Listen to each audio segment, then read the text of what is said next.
So I want you to picture this. You are standing in a chaotic college basketball arena. Oh, man, I can already hear the crowd. Right. The noise is just, well, it's deafening. And a 22-year-old forward goes up for a massive rebound in heavy traffic. A very high-risk situation. Exactly.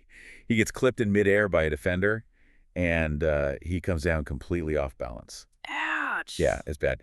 He lands violently on a flexed knee. The pain is immediate and, I mean, just catastrophic. He goes down to the hardwood, gripping the joint, totally unable to bear an ounce of weight. Which brings us to the examination table. Exactly. Fast forward to the exam room.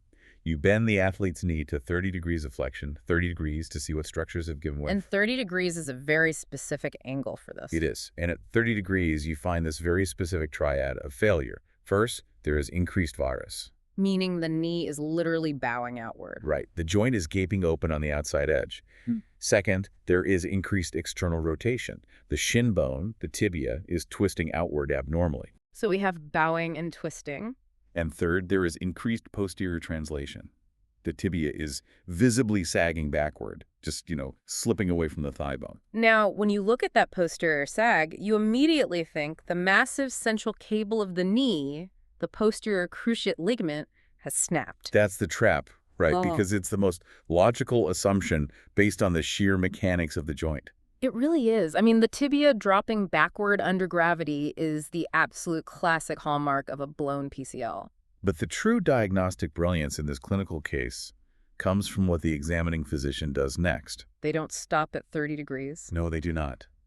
They continue to bend the athlete's knee, bringing it up to 90 degrees of flexion, 90 degrees. And that is when things get weird. Right. As the joint reaches that right angle, something biomechanically bizarre happens. The severe instability almost completely resolves. It just tightens up. Completely. The varus bowing lessens, the abnormal outward twisting halts, and that alarming backward sag of the tibia, it visibly firms up. Okay, so I am looking at these clinical notes and trying to reason this out from an anatomical perspective. Let's do it. If this athlete had an isolated PCL injury, if the main stabilizing cable holding the shin bone forward had ruptured, bending the knee to 90 degrees should make that backward sag significantly worse, not better. Yeah, because gravity and the tension of the surrounding tissues would just pull that unmoored tibia right off the back of the femur. Exactly. The fact that the symptoms improved as the knee flexed to 90 degrees means, well, we are looking at something else entirely. We have a hidden structural complex in the knee that is broken and a massive ligament that is secretly compensating for it. So we're hunting for a very specific, deeply buried network of tissues called the posterolateral corner. The posterolateral corner. Right. And unfortunately, this network is almost universally overlooked in standard clinical exams unless you are, highly trained in spotting its failure points. Which is the whole mission of this deep dive. Yep. To solve the mystery of this basketball player and to understand how a blown-out joint seemingly stabilized itself at 90 degrees, we have to tear the knee down to its studs. We really do. We have to map out the primary cables, the fascial wrappings, and the hidden corners. And we cannot expose that hidden corner without first navigating the behemoth of a ligament it hides behind. The PCL. Yes, we have to start with the posterior cruciate ligament itself. Let's look at the geographical coordinates provided in our sources. The tibial attachment of the PCL is located exactly 10 to 15 millimeters below the joint line. 10 to 15 millimeters. Right, 10 to 15 millimeters. That seems awfully low for a primary central ligament, doesn't it? It does seem counterintuitive at first glance. Yeah, I mean, why wouldn't it anchor right at the top of the plateau, flush with the joint line, where the actual mechanical action of the hinge is taking place? Well, anchoring it at the plateau would fundamentally alter the tension curve of the entire leg. How so? You see, the knee relies on an elliptical cam mechanism. Okay, an elliptical cam. Right, meaning the center of rotation actually shifts as you bend the leg. It's not a simple door hinge. If the PCL anchored at the joint line, it would only be tight at one very specific angle. Oh, I see. By diving down over the posterior ridge of the tibia and attaching 10 to 15 millimeters below the joint line, the ligament maintains a critical functional length. It allows the fibers to recruit sequentially.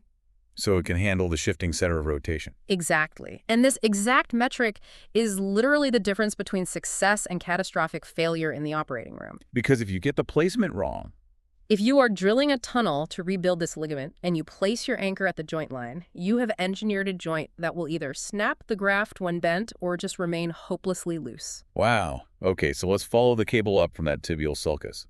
It runs up and attaches to the medial femoral condyle, the inner knob of the thigh bone. Right. The sources point out that the PCL and the ACL, the anterior cruciate ligament, are perfect mirror images. They are. The ACL comes off the lateral condyle, the outer knob. The PCL comes off the medial. And they cross each other directly in the center of the joint space. But the anatomy immediately gets wildly complicated when we look at the internal structure of these ligaments. Because they aren't just single ropes. Right, they are made of bundles. And the bundle nomenclature is, well, it's the bane of many medical students. It really is. The PCL is divided into the anterolateral bundle and the posteromedial bundle. Right. But conversely, the ACL is divided into the anteromedial and the posterolateral bundles. The prefixes seem entirely randomized if you just try to memorize them by rote. This feels like what we call the trap of knee anatomy. Absolutely the trap. Yeah. Trying to memorize 4 different bundles with overlapping directional names without actually understanding the underlying mechanics. It's exhausting. You need a unified theory here. How do we bypass the rote memorization and actually understand how these bundles fire? Well, we use a universal biomechanical rule that applies to both cruciate ligaments equally. Okay, lay it on me. The rule is this. The anterior bundle is tight in flexion. Anterior is taut inflection. Yes. Whichever bundle has the word antero in its name is the bundle that acts as the primary restraint when the knee is bent. Okay, let me do a SCITBC here to make sure this rule is ironclad. Go for it. The anterior bundle is tight in flexion. So for our PCL, the anterolateral bundle is the one that pulls taut as the knee bends. Correct. And for the ACL in the front of the knee, the anteromedial bundle is the one that pulls taut as the knee bends. You have it. Anterior equals tight in flexion. That is so much easier. Right. And by simple deduction, the remaining bundle for each ligament, the posteromedial for the PCL and the posterolateral for the ACL, well, those must be the ones that pull tight in extension when the leg is perfectly straight. That is a phenomenal heuristic. Okay, so let's look at the PCL's anterolateral bundle in action, the one that tightens as the knee bends. I want to try an analogy to visualize this. That's a good analogy. Think of the mast of a sailboat. You have different rigging rope stays and shrouds running from the mast down to the deck. Right. Depending on which way the wind is blowing and how the sail is positioned, different ropes take the tension to keep the mast from snapping. That makes perfect sense. When the knee bends to 90 degrees, the anterolateral bundle becomes the primary tension rope. But what I am really struggling to comprehend is the sheer load data in the sources. The numbers are staggering. They really are. The data states that at 90 degrees of flexion, the PCL sustains 85 to 100% of a posteriorly directed force. 85 to 100%. 85 to 100%. How can a single bundle of tissue, roughly the thickness of a thick shoelace, absorb the entire kinetic impact of a human body? It absorbs it because of the extreme density of its collagen matrix. The anterolateral bundle is significantly larger, and it has a much higher ultimate tensile strength than its posteromedial counterpart. So it's just built different. Exactly. This is why, historically, when surgeons performed a single bundle PCL reconstruction, they completely ignored the posteromedial bundle and focused solely on recreating the anterolateral one. Wow, they just left the other one out entirely. Yeah, because it is the undisputed primary restraint. Without it, the entire tibial plateau would just slide backward off the femoral condyles every single time you walk down a flight of stairs. Okay, so if the PCL is taking up to 100% of the load under certain conditions, what happens when it is overwhelmed? Well, then the load shifts to the secondary restraints. Right. The sources list those secondary restraints as the medial collateral ligament, the lateral collateral ligament, and our hidden posterolateral corner. Oh, correct. But here is a plausible assumption a lot of people make. If the PCL is at the back, holding things together, surely its twin, the ACL on the front, helps act as a countertension cable, right? Like a tug of war. Yeah, like a trig where both sides pull to keep the center stable. We have to dismantle that assumption completely. Oh, really? Yes.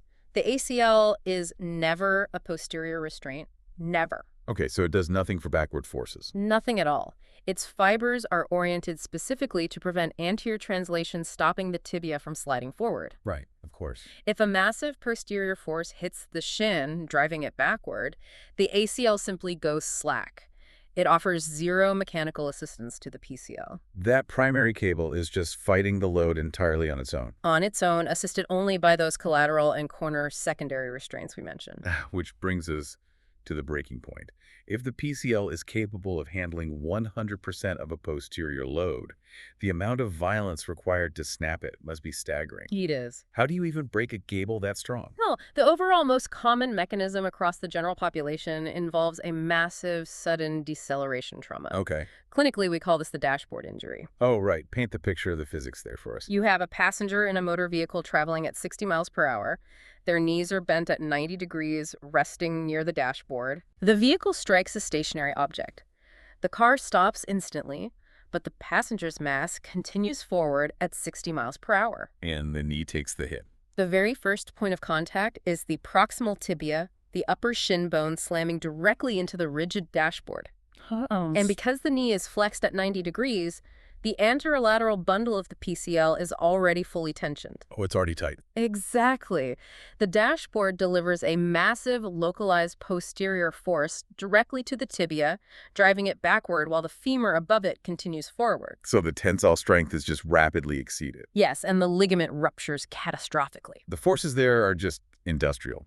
But our basketball player from the cold open was not in a car crash. He was on a hardwood court. Right, a totally different environment. The sources indicate that in athletics, the mechanism is a fall onto a flexed knee, but with a highly specific caveat. The foot must be in plantar flexion. Plantar flexion, meaning the toes are pointed firmly downward, away from the shin. Why does the angle of the ankle dictate the survival of a ligament up inside the knee? I mean, that seems crazy. It is an exquisite demonstration of kinetic chains and lever arms. The angle of your ankle dictates which specific anatomical landmark strikes the floor first. Okay, walk me through that. If you fall out of the sky onto a bent knee, with your foot in plantar flexion toes pointed down your foot trails behind you, the very first bone to impact the hardwood is the tibial tubercle. That hard bony prominence directly below your kneecap. Exactly. And because that tubercle's on the shin bone, the floor drives the entire tibia backward. So the floor applies the posterior force, the PCL absorbs the kinetic energy of the fall, and it tears. Precisely. However, consider the exact same fall, but the athlete's foot is in dorsiflexion. The toes are pulled up toward the shin. Okay, toes up. In this position, the athlete does not land on the tibial tubercle. They land on the plantar surface of the foot, or the front of the ankle. So the foot hits the ground first, acting as a buffer. Right. The foot hits the ground, and the kinetic energy travels longitudinally. It travels straight up the vertical shaft of the tibia, completely bypasses the horizontal shear forces at the joint, and dissipates into the femur. So the PCL is totally fine. The PCL is completely spared. A simple flick of the ankle in midair is the entire difference between a bruised heel and a season-ending cruciate rupture. That is wild. The energy just finds a completely different highway through the bones. It really does. Okay, so let's say the athlete lands toes down, the tibia shifts backward, the PCL snaps. You are the physician in the training room. Aside from the complex dial test we will get to later, how do you initially prove the PCL's gone? You utilize the quadriceps active test. How does that work? You lay the patient supine on their back and bend the injured knee to 90 degrees.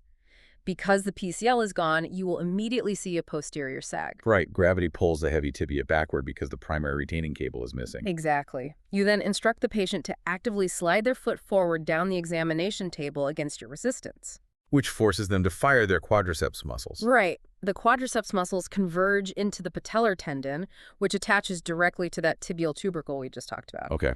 When those massive muscles contract, they generate a strong anterior force vector. They physically pull the sagging tibia forward. Oh, I see. As the physician, you will actually see the shin bone visually jump forward, reducing itself back into normal anatomical alignment. Seeing that active reduction is a definitive positive test for a PCL deficiency. So, if I am looking at a primary central ligament that is completely snapped, my surgical instinct is, well, we have to operate. You cannot leave a young, explosive athlete with a severed primary cable and expect them to return to high-level competition. You have to reconstruct it. Which brings us to one of the most counterintuitive treatment protocols in sports medicine. Oh. The treatment for an isolated PCL injury, isolated, meaning absolutely no other structures in the knee are damaged, is strictly conservative. No surgery. Wait, no surgery Right. for a completely ruptured primary restraint. No surgery. The medical literature is highly decisive on this. Really? Yeah, there is no published evidence demonstrating that surgical reconstruction provides superior long-term outcomes compared to highly specific conservative management for isolated tears. That is fascinating. What is the conservative protocol then? The protocol is rigid. The patient is placed in a specialized dynamic PCL brace that physically lifts the tibia forward, countering gravity, Okay. and the knee is locked in full extension, perfectly straight for precisely 6 weeks. 6 weeks? 6 weeks. Yes, followed by an aggressive graduated quadriceps rehabilitation program. I want to break down the logic of that rehab. Why are we obsessing over the quadriceps here? Think back to the physical exam. Right, I go back to the quadriceps active test we just discussed. Yeah. The quads pull the tibia forward. The PCL's entire job is to stop the tibia from going backward. They are dynamic antagonists. If you build the quadriceps up to an elite level of strength, you are essentially substituting muscle function for the lost ligament. The muscle becomes a dynamic restraint, taking over the job of the static cable. You have deduced the exact biomechanical goal of the therapy. The body adapts. A highly conditioned quadriceps mechanism can stabilize the joint well enough to allow an athlete to return to professional sports without a PCL. But, you keep stressing the word isolated. I do. And in our cold open, the basketball player did not have an isolated injury. When conservative management fails, it usually means something else is broken, right? Exactly. And to find that hidden damage, we need to understand the structural neighborhood. Let's map the architecture of the knee, building it from the outside in. I love this. The knee is encased in a highly organized fascial envelope. To navigate it, surgeons conceptualize both the lateral and medial sides of the joint in 3 distinct layers. Because it prevents you from getting lost in the surgical field. Precisely. Let's begin on the lateral side, the outside of the knee. Layer 1 is the most superficial. This is the fascial layer. Okay. It encompasses the broad connective tissues, primarily the iliotibial tract, the IT band, and the superficial fascia of the biceps femoris muscle. The big sheets. Right. This layer also contains the prepatellar bursa and, critically, the peroneal nerve. Okay, layer 1 is the broad sheets and the major nerve transit. What is beneath that? Layer 2 is the retinacular layer. This contains the quadriceps retinaculum, which is the fibrous webbing that keeps the kneecap tracking centrally, and the patellofemoral ligaments that anchor the kneecap to the femur. And as we go deeper, hitting the bone. Layer 3 is the true joint capsule, and it is anatomically dense. On the lateral side, layer 3 contains the lateral capsule, the popliteus tendon exiting the joint, the fibular collateral ligament, also known as the lateral collateral ligament, and a highly complex webbing of smaller structures. Wait, what? The fibulofibular ligament, the arcuate complex, and the popliteofibular ligament. Okay, let's do a CIT back to look in this pattern, because it's brilliant. Sure. Layer 1 is always the broad fascial sheets. Layer 2 contains the named superficial ligaments, like the retinaculum. Layer 3 is the deep capsule and everything with a compound, highly complicated anatomical name. It is the deep dumping ground of the knee's microstabilizers. It is a dense dumping ground, and it is exactly within this convoluted layer 3 that we locate our hidden culprit, the posterolateral corner. We have peeled back the IT band, we have gone through the retinaculum, and we are staring at this dark corner in the back outside edge of the joint. What is the anchor of this corner? What makes it tick? The primary anatomical landmark, the most anterior femoral attachment in the entire posterolateral corner, is the popliteus tendon. The popliteus, it is a tiny muscle located at the back of the knee. What is its functional purpose?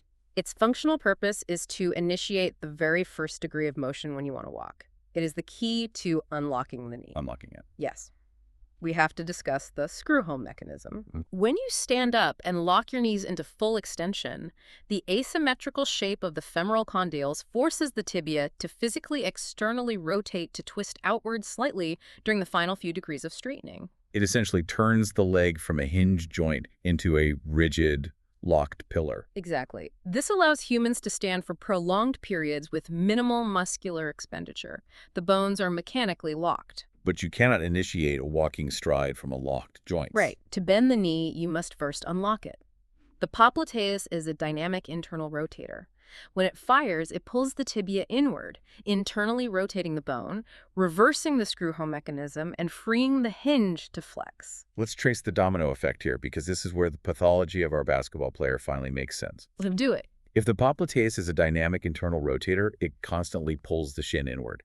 If the posterolateral corner tears and the popliteus function is compromised, you lose that inward pull. Correct. Without it, the tibia is free to uncontrollably externally rotate. It twists outward. Yes. The posterolateral corner is the primary restraint against external tibial rotation. When it fails, the tibia spins outward under the load of the body. Which brings us right back to our 22-year-old on the examination table. At 30 degrees of flexion, his tibia was exhibiting increased external rotation. The restraint was gone. The corner was blown. The biomechanics perfectly matched the clinical presentation. But, while we are examining the posterior aspect of the joint, we must also map the popliteal fossa. The popliteal fossa, that is the diamond-shaped hollow at the back of the knee, right? Yes, and it is a treacherous zone for surgical navigation because it houses the major neural pathways. Walk me through the geography of the nerves in this fossa. The sciatic nerve descends from the thigh and bifurcates just above the knee into two distinct branches. Okay. The larger branch, the tibial nerve, drops straight down the absolute center of the popliteal fossa, well protected by the deep fascia and muscle bulk. So that one's relatively safe. Generally, yes. But the other branch, the common peroneal nerve, takes a highly exposed, vulnerable path. It is the most lateral structure in the superior portion of the fossa. Okay, so it's on the outside edge. Right. It tracks right along the medial border of the biceps femoris, exits superficially over the lateral head of the gastrocnemius, the calf muscle, and then tightly winds directly around the bony neck of the fibula on the outside of the leg. Wrapping right around the bone just beneath the skin. That is a terrible place for a major nerve to live. It really is. Any massive structural failure on the outside of the knee is going to stretch or crush that nerve against the fibula. We will definitely come back to the stakes of that peroneal nerve. But right now we have a diagnostic dilemma. We do. We have a blown posterolateral corner causing a posterior sag and rotation. We have a blown PCL that can also cause a posterior sag. How do we definitively differentiate them in the clinic without waiting for an MRI? This requires a highly specific physical maneuver known as the dial test. The dial test. The dial test is the diagnostic key that explains why bending our basketball player's knee from 30 to 90 degrees magically cured his instability. Okay, take me through the exact mechanics of the dial test. The patient is placed prone, face down, on the examination table. The physician stands at the foot of the table and bends the patient's knees. Okay. Grasping the soles of the patient's feet, the physician forcefully externally rotates both tibias, twisting the feet outward as if turning two large dials. Hence the name. Exactly. You perform this maximal rotation first, with the knees flexed at 30 degrees, 30 degrees. You then flex the knees further and repeat the maximal rotation at 90 degrees, 90 degrees. And you are constantly comparing the injured leg to the uninjured baseline leg. Correct. What visual metric defines a positive test? You are looking at the angle of the feet. An asymmetry of more than 10 degrees of external rotation compared to the healthy side is a positive test. 10 degrees. Yes. 10 degrees is the threshold for pathological instability. 10 degrees seems minute, but in a tightly collarenced joint, it indicates massive structural failure. How do we interpret the changing angles? The interpretation relies entirely on the interplay between the corner and the PCL. If the dial test is positive at 30 degrees, meaning excessive outward rotation, but then the asymmetry disappears and returns to normal when you test at 90 degrees, you have diagnosed an isolated posterolateral corner injury. And here is the aha moment for our cold open. As you bend the knee from 30 up to 90 degrees, what happens to the massive anterolateral bundle of the intact PCL? We established the rule earlier. Anterior is tight in flexion. Right. As the knee hits 90 degrees, that intact PCL tightens like a steel winch. It clamps down on the tibia, physically overpowering the looseness of the torn corner and pulls the joint back into alignment. That's it, exactly. The healthy PCL acts as a surrogate stabilizer, totally masking the pathology of the corner. It completely masks the injury. The instability vanishes at 90 degrees because the PCL is doing the work of two structures. Conversely, what if the dial test is positive at 30 degrees and remains positive, or even worsens at 90 degrees? Well, if the rotation persists at 90 degrees, it means the PCL was not there to tighten up and stabilize the joint. A positive test at both 30 and 90 degrees confirms a catastrophic combined injury. You have a complete rupture of the posterolateral corner, popliteus, a complete rupture of the PCL. So both primary restraints are just gone. Exactly. Let's move into the scar story of this deep dive, because the consequences of missing this interplay are truly devastating. What happens if a physician fails to perform the dial test? What happens if they just feel a loose knee, diagnose a generic ACL or PCL sprain, and completely miss the torn posterolateral corner? I will give you a statistic that should haunt any orthopedic surgeon. In the literature, the single most common cause of anterior cruciate ligament ACL reconstruction failure is an unrecognized, untreated concomitant posterolateral corner injury. Wait, the patient undergoes a massive surgery to replace their ACL, and the brand new graft fails because a hidden corner was ignored? It is an engineering inevitability. Imagine the surgeon performs a technically flawless ACL reconstruction. The bone tunnels are perfect, the graft tension is ideal, but they missed the corner injury. Ah. The patient goes to rehab. Every single time that patient takes a step and bears weight, their tibia lacks its primary restraint against external rotation. Because the corner is torn. Right. The shin bone twists outward and the knee falls into a varus bow. The new ACL graft in the center of the joint, which was solely engineered to prevent forward sliding, is suddenly subjected to massive, repetitive rotational shear forces it was never designed to handle. It is like building a suspension bridge on a foundation that is constantly twisting. The cables are going to fray. They fray, they stretch, and eventually the graft suffers structural failure. The tragic element is that the failure is often attributed to biological rejection or poor rehab compliance, when in reality, the joint biomechanics were doomed from the moment the surgeon closed the incision without repairing the corner. If we need a one-liner for this concept, it is this. Yeah. You cannot fix the roof if the foundation is sinking. That's perfectly stated. For an acute combined injury in a young, explosive athlete, an ACL tear alongside a blown posterolateral corner, you must reconstruct the ACL and surgically repair the corner in the exact same operation. You have to restore all structural pillars simultaneously. Simultaneous restoration is the absolute standard of care. Let's do a quick recap block before we move to the medial side. Sounds good. We have dissected the massive PCL, anchored 10 to 15 millimeters below the joint line, taking up to 100% of posterior loads at 90 degrees. Check. We mapped the 3 fascial layers of the knee. We found the hidden posterolateral corner in layer 3, driven by the popliteus. Yep. And we established that the dial test at 30 and 90 degrees is the only way to expose a torn corner hiding behind an intact PCL. Exactly. Now, the lateral side is a labyrinth. The medial side, by comparison, is less structurally convoluted, but it is equally critical to clinical practice. Okay, let's talk about the inside. The dominant structure on the inside of the knee is the medial collateral ligament, the MCL. The MCL's primary function is resisting valgus stress, valgus being the opposite of varus. Instead of the knee bowing outward, valgus is the knee collapsing inward, like a knock-kneed stance. Right. If a linebacker dives and hits the outside of your knee, forcing the joint to buckle inward, the MCL on the inside edge acts as the tension cable holding the joint shut. And specifically, the superficial layer of the MCL acts as the primary restraint to valgus stress when the knee is flexed at 30 degrees. 30 degrees again. At deeper flexion, or full extension, the joint capsule and the cruciate ligaments begin to share the load. But at 30 degrees, the superficial MCL is the sole bulwark against valgus collapse. You know, we hear about ACL tears constantly in sports media. How prevalent are MCL injuries? The MCL is, in fact, the most commonly injured knee ligament across all populations. ACL injuries are second. Really? If they're the most common, why is MCL reconstruction surgery relatively rare? We barely hear about it. Because the MCL resides outside the synovial fluid of the joint capsule and possesses a robust, highly vascularized blood supply. Oh, so it gets plenty of blood. Exactly. It has an extraordinary capacity for intrinsic healing. While ACLs bathe in synovial fluid, which inhibits clot formation, MCL tears can often bridge and heal themselves. That's amazing. It is. Many grade 1 or 2 MCL tears are managed entirely functionally without surgical intervention. Let's look at a specific case study from the sources regarding an MCL trauma.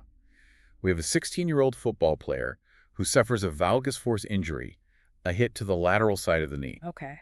The MRI confirms an isolated superficial MCL tear on the medial side. However, the MRI also reveals a significant bone contusion, a bone bruise on the lateral tibial plateau.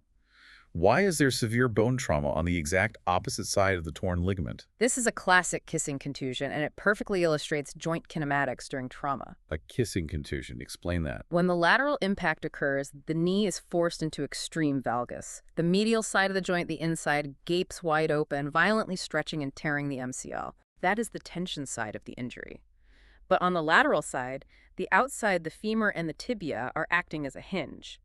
As the medial side opens, the lateral femoral condyle is driven downward, violently crushing into the lateral tibial plateau. Oh, so the outside is the compression side. The bones literally hammer into each other, creating the bruise, while the ligament on the other side rips from the tension. Exactly. The presence of the lateral kissing contusion is forensic proof of the valgus mechanism.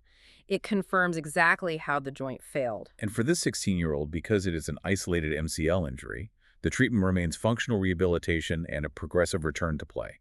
The bone contusion will resolve, and the ligament will scar and heal. Correct. No surgery needed. Let's do a lightning round on the medial side and the remaining secondary structures. Let's do it. We know the posterolateral corner is the most common concomitant injury with a PCL tear, but the sources highlight two tiny accessory ligaments running alongside the PCL that I want to map out, the meniscofemoral ligaments. They run from the lateral meniscus to the medial femoral condyle. Right, the ligament of Humphrey and the ligament of Wrisberg. They are named based on their anatomical position relative to the main PCL bundle. I have a mnemonic for this from the sources, and it relies entirely on alphabetical order. Let's hear it. Humphrey begins with H. Wrisberg begins with W. Anterior begins with A. Posterior begins with P, alphabetically. H comes before W, and A comes before P. Okay. Therefore, the ligament of Humphrey is anterior to the PCL, and the ligament of Wrisberg is posterior to the PCL, H before W, A before P. It is foolproof. Functionally, Wrisberg is the more robust of the two, present in roughly 71 to 100% of cadaveric specimens. 71 to 100%. Yes. Both act as minor secondary restraints to posterior tibial translation. Okay, so they help the PCL. If the primary PCL ruptures, these tiny accessory ligaments tighten up. In some patients with very thick meniscofemoral ligaments, they can actually provide enough secondary stability to prevent severe clinical symptoms, which explains why some completely ruptured PCLs present with surprisingly tight knees on examination. Okay, to bring our structural deep dive to a climax, we have to discuss the absolute worst-case scenario: high-velocity knee dislocations. A truly catastrophic injury. We're talking about massive trauma, where multiple ligaments fail simultaneously and the femur completely dislocates from the tibial plateau. What are the stakes when the entire structural edifice collapses? A true multi-ligament knee dislocation is a limb-threatening emergency. The historical pooled data reveals that approximately 30% of major knee dislocations result in injury to the popliteal vessels. 30%. Yes. Furthermore, 25% result in injury to the peroneal nerve. 30% vascular injury.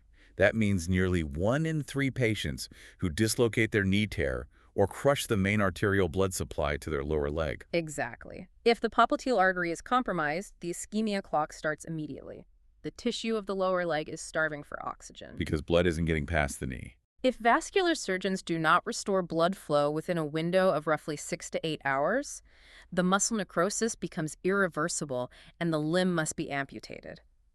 That is terrifying. And even if the vascular supply is saved, the 25% nerve injury rate means a quarter of these patients will suffer profound neurological deficits. Which brings us back to that vulnerable common peroneal nerve winding around the fibular neck we talked about earlier. Exactly. If the outside of the knee blows out and that nerve is stretched beyond its elastic limit, the patient develops a foot drop. Yeah. They permanently lose the motor function required to lift their foot, resulting in a lifelong, debilitating gait abnormality. It is a life-altering complication. Let's return to the hardwood court. Our 22-year-old basketball player. We know now he had an isolated posterolateral corner injury. Yes. His dial test was wildly positive at 30 degrees, but the instability vanished at 90 degrees because his massive, healthy PCL winched the joint shut and masked the hidden damage. What if the physician hadn't performed the dial test at both angles? If they only tested at 30 degrees, felt some looseness, and diagnosed a generic sprain, the athlete would have been placed in a standard brace and sent to physical therapy. And the posterolateral corner does not heal intrinsically like the MCL. No, it doesn't. 6 weeks later, he would step back onto the court.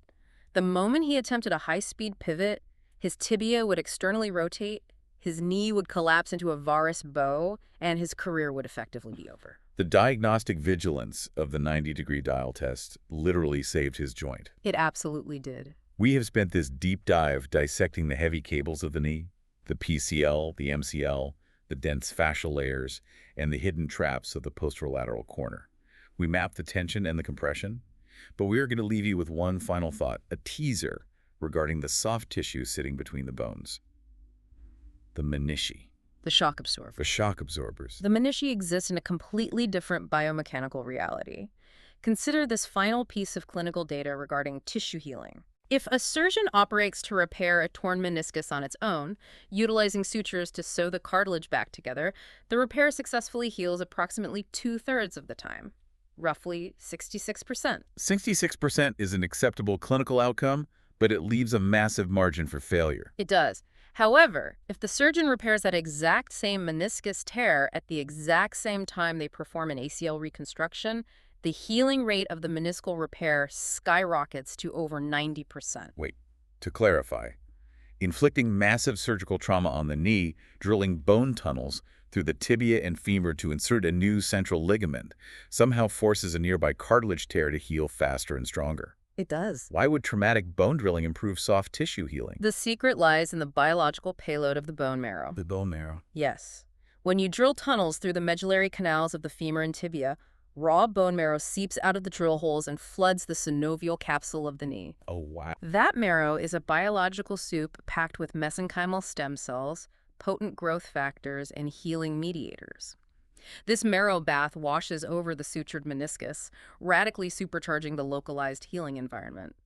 So the structural destruction required to fix the ligament actually releases the biological medicine required to heal the cartilage. The trauma is the cure. The trauma is the cure. That is a staggering realization about the interconnected biology of human joints. They are not just inert hinges of bone and rope. They are dynamic, reactive ecosystems where a surgical drill hole can dictate the survival of a cartilage pad millimeters away. The mechanics and the biology are inextricably linked. The next time you stand up from a chair, take a moment to visualize the cables firing, the popliteus unlocking the hinge, and the precise 10mm anchors holding you upright. Thank you for taking this deep dive.